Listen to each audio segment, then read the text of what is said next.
Good morning. We actually can talk about the birth of Christ and the nativity scene in months that are not December. What I'm going to talk about this morning is it's just a different look at this story because we have all of this burnt into our minds. You know, come in the middle of the night. It's raining and they have been traveling from Nazareth to Bethlehem, and Mary is about to give birth on the donkey, and they just have to rush her in. Nobody will let them in their house. The innkeepers say, no, we're full. Nobody lets them in. And then they end up having baby Jesus in a stable or a cave and lie him in a food trough. There's really only 7 verses, 3 or 4, to which we get all this information from. If you guys have your Bibles with you, turn to Luke chapter 2. In those days, a decree went out from Caesar Augustus that all the world should be registered. This was the first registration when Quirinius, the governor of Syria. And all went to be registered, each to his own town. And Joseph also went up from Galilee, from the town of Nazareth to Judea, to the city of David, which is called Bethlehem, because he was of the house and lineage of David, to be registered with Mary, his betrothed, who was with child. And while they were there, the time came for her to give birth.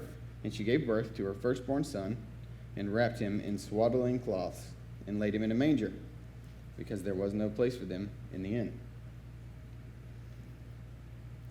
Does that sound about like it did the last time you read it? Still the same? Good. That's good to know. You notice there's not really a whole lot of information there. I didn't read anything about rain or Mary on the donkey getting ready to pop. There's just a couple verses in which we have to take a whole lot of liberty in presenting our nativity scene in December. But see, it's not just December. It's what sticks with us. It's how we view the birth of Christ, is that. Which, let me just go ahead and start off by saying, I'm not going to stand up here and tell you how everything that you've believed about the birth of Christ is wrong and heresy. That's not what I'm doing here today. So I actually was not present when Jesus was born. So I don't know. All I know is that while they were in Bethlehem, the time came for Mary to give birth. And I know that she wrapped him in swaddling cloths and laid him in a manger because there was no place for them in the inn. That's all I know. And so what I am going to do is, though I am not accusing anyone of being wrong or misinformed, or that I'm right and somebody else is wrong, that's not what this is about. And normally, I'm doing this disclaimer thing right now. That's what's going on. And normally I don't do that, but this one sort of needs it.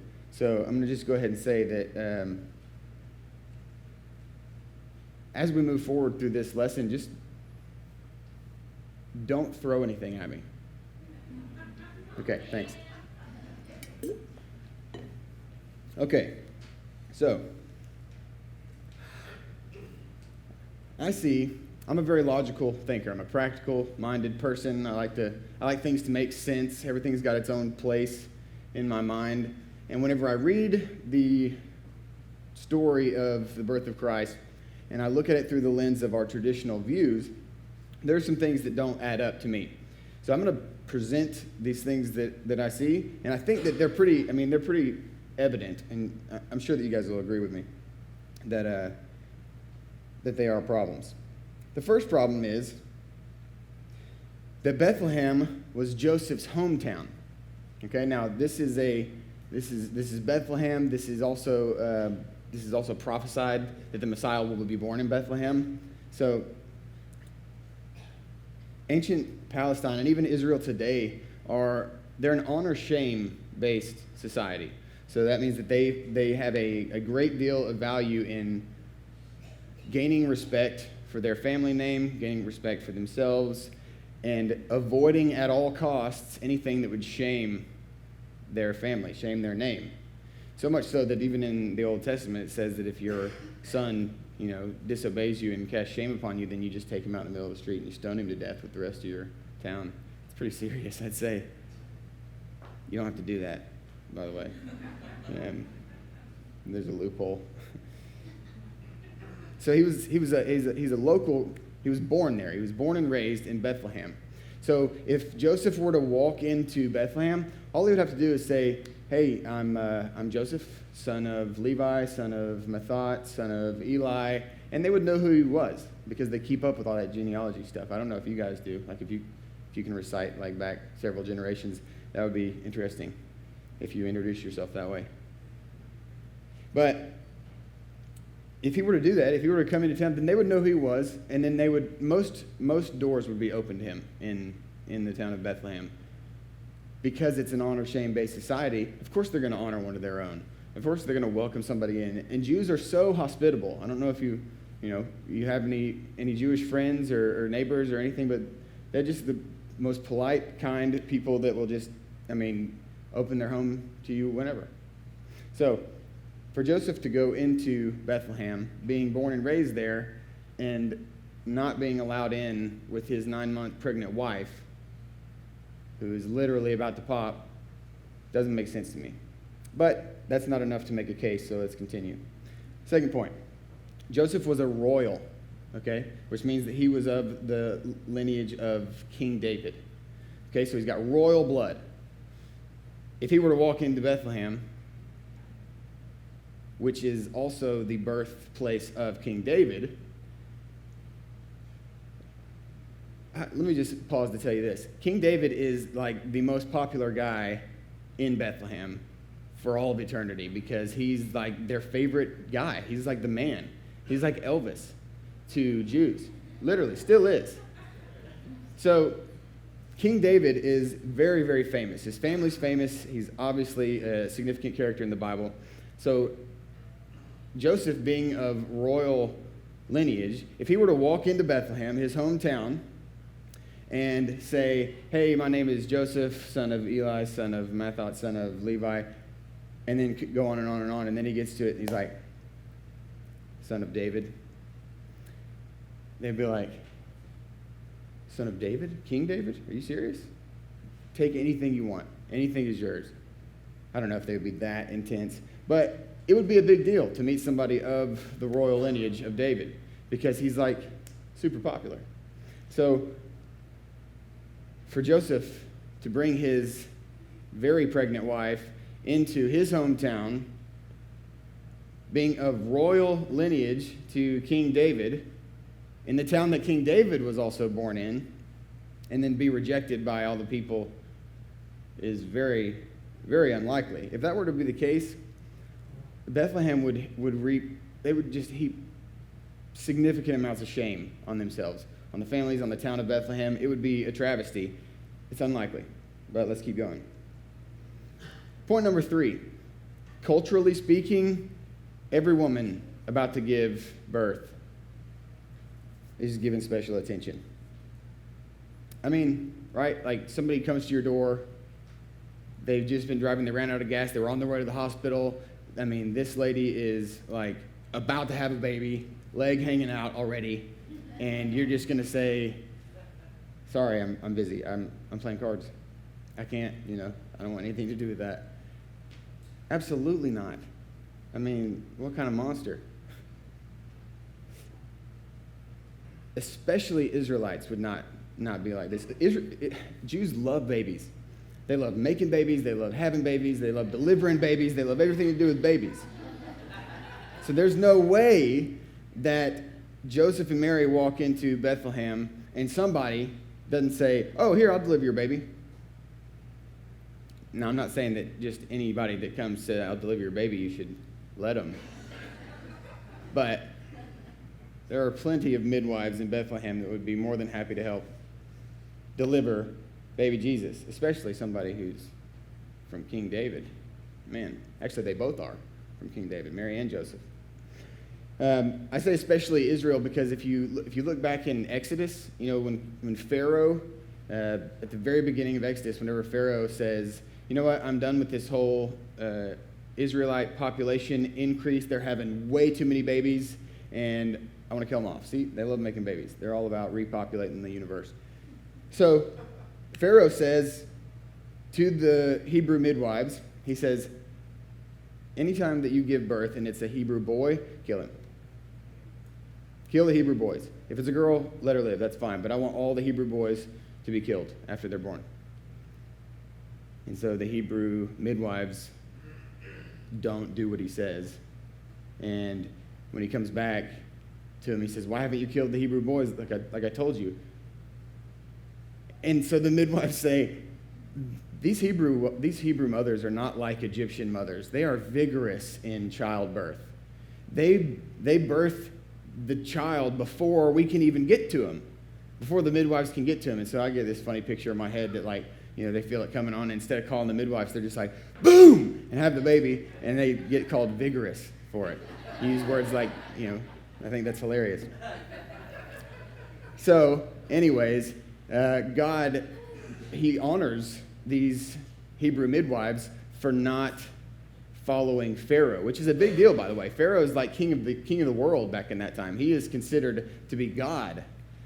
And so for Hebrew midwives who are slaves to Pharaoh to decline one of his commands because they want to honor God and they want to honor their families and these new lives, God honors them for that. He blesses them. He gives them places to stay and food to eat. He provides for them. And it specifically says God blesses these midwives. So even back whenever they were in great, great oppression and slavery, they still love babies. So for Joseph and Mary to go into Bethlehem, city of David, and be rejected by all of Bethlehem is very unlikely, because we know they love their babies. Point number 4. Mary had relatives in a nearby village. You guys know Mary's sister, Elizabeth, and Zechariah. They gave birth to John the Baptist. They lived in a nearby village, and we know that if we go to Luke chapter 1, and there it is on the screen. In those days, Mary arose and went with haste into the hill country to a town in Judah. And she entered the house of Zechariah and greeted Elizabeth. Elizabeth is her sister. So remember where that was. The hill country of Judah. And Judah, I have a map. Actually, I have a map because I want to show you exactly what I'm talking about. So here's Israel, okay?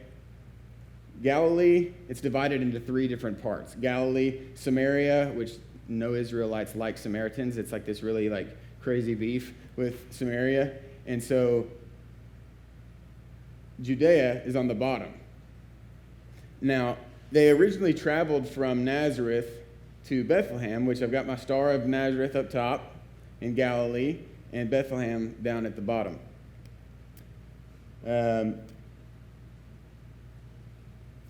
Elizabeth lived in the hill country of Judea, or of Judah, and that is right around the area that I have circled there. That's the hill country of Judea. Obviously, because you can see the terrain there, that it is a little mountainous, a little hilly, and you're looking at about maybe a day's walk in any direction to cover the entirety of the hill country of Judea. So if they're in Bethlehem, within a day, they could be at Elizabeth's house. So if Joseph couldn't find adequate arrangements, accommodations for the birth of this baby, then naturally he would have gone to see Elizabeth, to their family's house. Now, if he refused to go to Elizabeth's house and then had Mary give birth in a stable, I imagine Elizabeth might have something to say about that. I can't imagine what it would be like to have a sister-in-law wringing your neck because you made her wife give birth in a barn instead of coming to her house. I don't know, some sister-in-laws may be that bad, but... So the question is that if they had family, if they had relatives so close by, then why wouldn't they go there? The question would be, well, did they have time? Did they have time to make that less than a day's walk? Because if it's, as we see in the nativity scene, it was just, they got into Bethlehem and it was go time. So, here's what I think about that. Point number 5. Joseph had time to make adequate arrangements.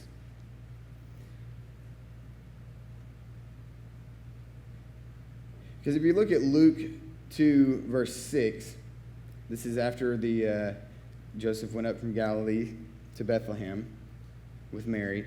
Verse 6 says, "And while they were there, the time came for her to give birth." That's it. While they were there, the time came for her to give birth. That's the one sentence that we have to which we say they traveled in the middle of the night in a storm. It was imminent birth. Last minute, barely made it, rushed in. No. While they were there, the time came for her to give birth. It would be like saying, currently right now, my wife actually is pregnant, so I can use this illustration. It would be like, whenever it's time to go to the hospital, we went to the hospital, and while we were there, the time came for her to give birth. Now, if I were to say that to you, you wouldn't think, oh, well, it must have been raining. Surely you couldn't find a room, It just doesn't make sense. It's just casual. While they were there, the time came for her to give birth. But yet we have this entire tradition wrapped around what we've seen. And I'm gonna say again, I'm not saying it isn't true. I'm saying we just need to look and we need to pay attention. We need to make sure that we're not reading what we think into the Scriptures, but we're rather allowing the Scriptures to affect what we think. So, I think Joseph had time to make adequate arrangements. The text doesn't specify. It says the time, while they were there in Bethlehem, the time came. It doesn't say how long they were there. It could be just as feasible that they were there for 2 minutes or 2 months. I don't know. But we do know that it is a common assumption that baby Jesus was born in a rushed hurry. So, if there's all those problems or those issues, where do we get the idea of this imminent birth? Where did it come from? Where did we get the whole riding in on the donkey and having to take just jump off and what we just saw up there on the screen? Where do we get that? About 200 AD, there was an anonymous Christian author who wrote an expanded account of the birth of Christ. And it was called the Protevangelium of James. Right? James is the brother of Jesus. You know that? Or there is also a James who is the apostle of Jesus. It's not either one of those. It's actually not even a guy named James. We actually don't know his name. He just put on James's name so that he could get people to read it. You just write a book, put somebody's famous name on it, make some money.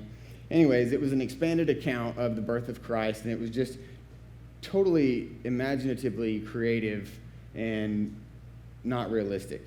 It wasn't James. He wasn't a Jew. This book was so popular, it was translated within the first few years into like 15 different languages.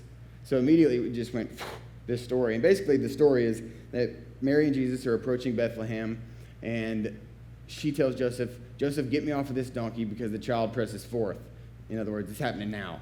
And so Joseph picks her up and he takes her to a cave, and then he leaves her in the cave, and then he goes to find a midwife, and he leaves and goes into town, and he has these crazy visions on the way, and then he finds a midwife, and he brings her back, but the baby's already born, and so the midwife goes in and sees that Mary was a virgin, and then she comes out, and then randomly this girl named Salome appears out of nowhere, and they tell Salome that it was a virgin who gave birth, and Salome's really doubtful, and so then because she doubts, she says, I don't believe it, and then her hands turn leprous, and she gets leprosy on her hands, and then an angel comes out of nowhere and says, hey, if you touch the baby, then your hands will be healed, and then she touches the baby, and her hands are healed, and it just gets even more creative from there. So we have this stigma, this tradition that is influenced by this book, this fiction novel that was written 200 years after the birth of Christ. And whether you've ever even heard of the Proto-Evangelium of James, it influences the way that you've thought about the nativity scene, no doubt.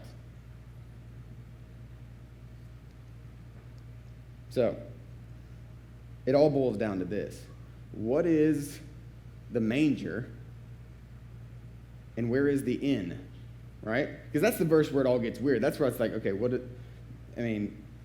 she wrapped him in swaddling cloths in a manger because there was no room for them in the inn. That's where it gets weird. It all seems fine and natural and dandy until you throw that little part in, and then everything's like, oh, it must have been a really crazy Russian in a stable and all this.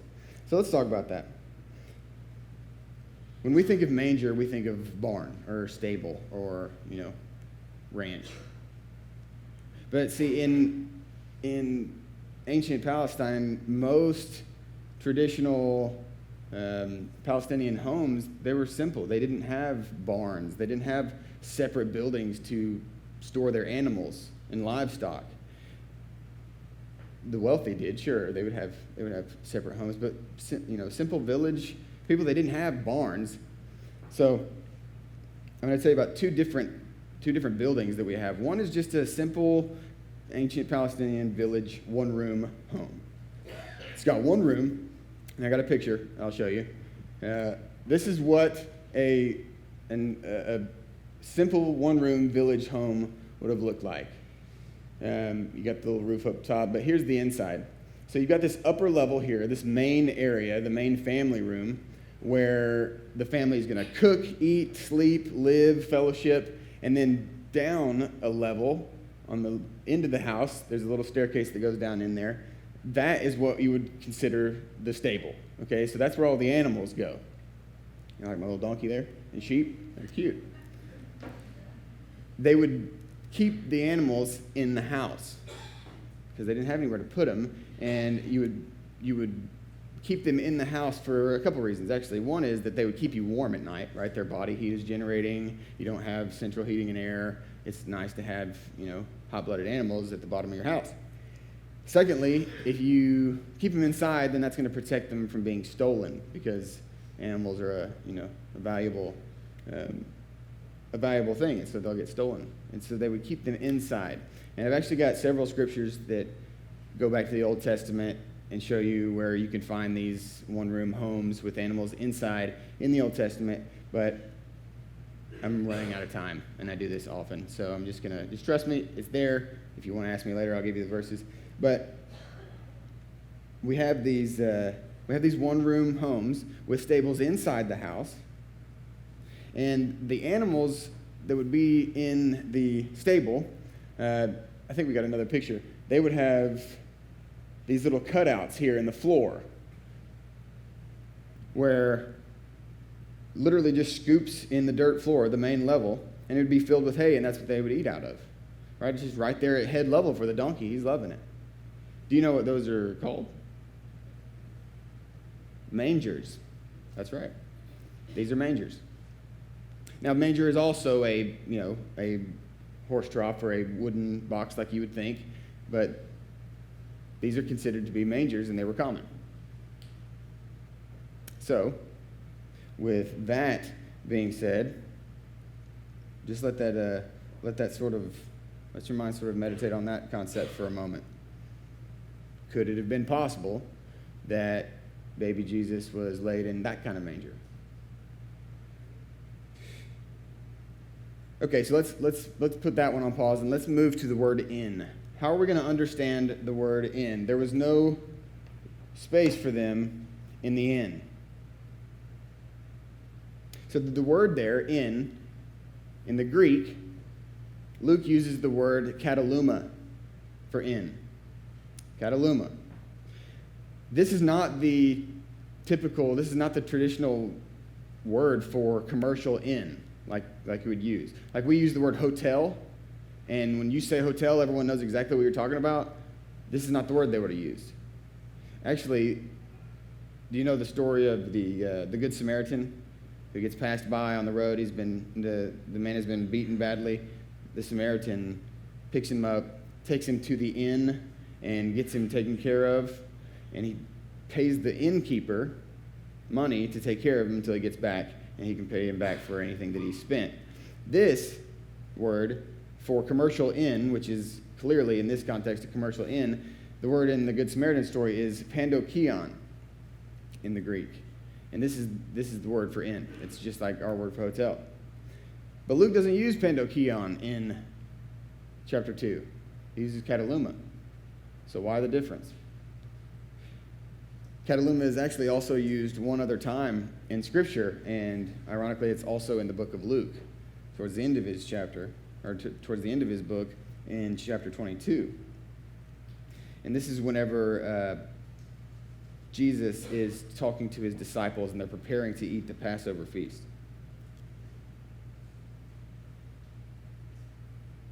So Jesus tells his disciples to go and prepare the Passover. Peter says, "Where will you have us prepare it?" And Jesus said to them, "Behold, when you have entered the city, a man carrying a jar of water will meet you. Follow him into the house that he enters, and tell the master of the house, 'The teacher says to you, where is the guest room where I may eat the Passover with my disciples?' And he will show you a large upper room finished. Prepare it there." And they went and found it just as he had told them, and they prepared the Passover. So where did they eat the Passover? In a guest room of somebody's home. Would anybody like to take a guess as to what the Greek word used for guest room is there? Kataluma. You're exactly right. So at the beginning of Luke's gospel, he uses the word kataluma, and it's translated in English inn. But at the end of his gospel, he uses the word kataluma as a guest room. Why would he use the same word to mean different things in one book? So what I'm saying here, let me just be frank, is that there is a second type of building, a second type of home in this ancient Palestine culture. And I've got a picture of it too. You bet I do. Here you go. There's your kataluma. There's your guest room. It's built onto the side of the main room. And this is with somebody with a 2-room home, which is, it's awesome. It's like a little small ranch house with a mobile trailer. You know what I mean? Like a mobile home.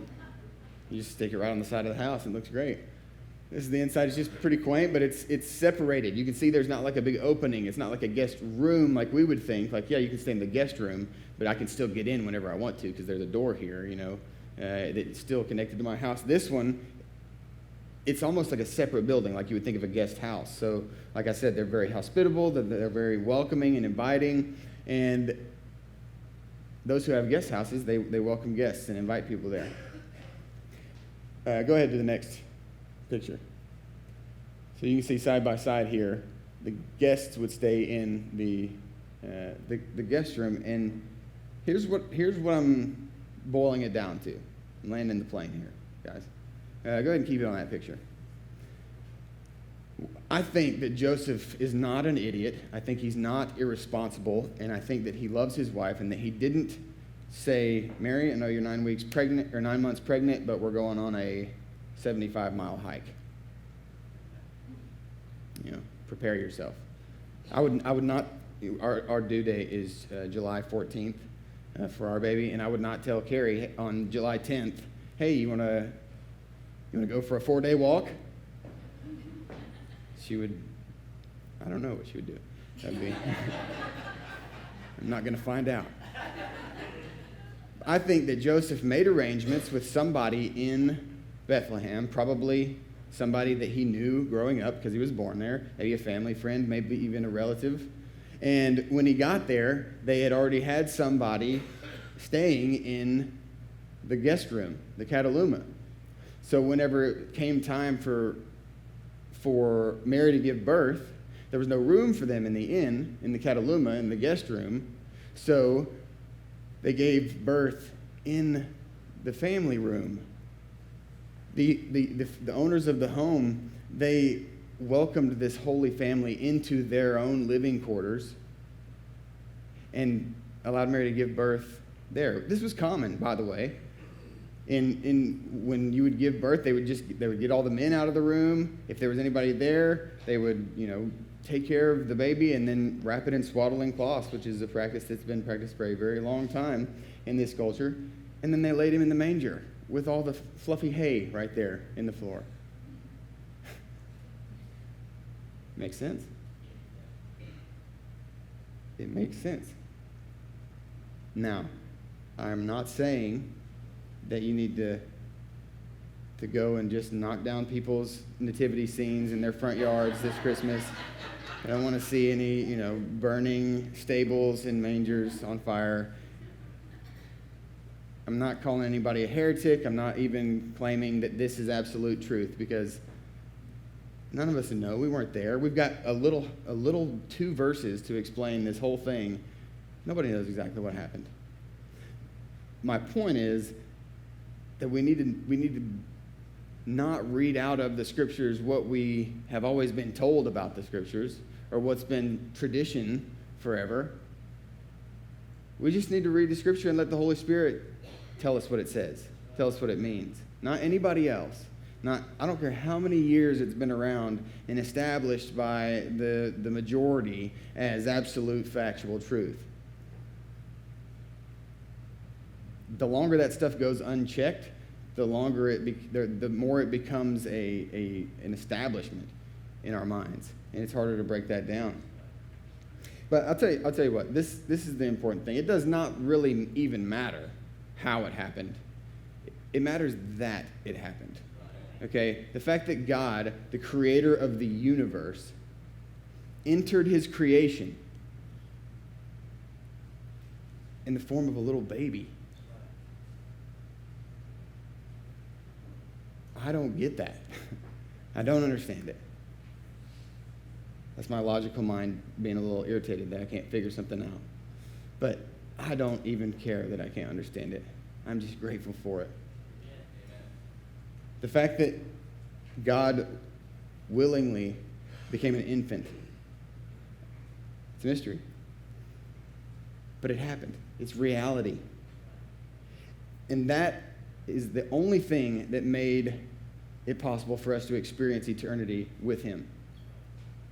In eternal goodness, in eternal righteousness, happiness, joy, instead of being eternally separated. The death and the resurrection of Jesus made that atonement possible, but the incarnation of Christ made the death and the resurrection possible. So whenever you read this story, whenever you hear these words, try not to think about the traditional form that has been molded, but think about God and how he became what he created for you. I know personally, I can only speak for myself, I'm not worth that. I don't feel I'm worth that. For God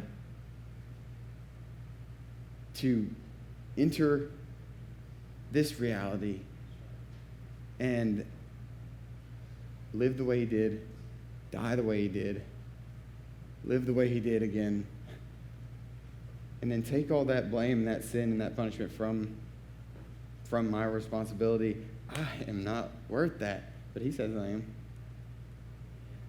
And so I am. So I will live the rest of my life in service to him because he is worth it, without a doubt.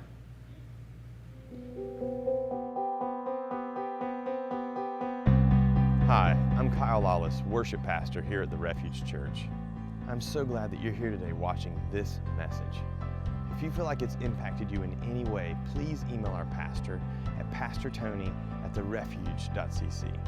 Also, if you feel led to give to this ministry so that we can continue to give you videos like this online, we ask that you log on to therefuge.cc, find the icon that says Give. We're a community following Jesus and actively seeking to be more like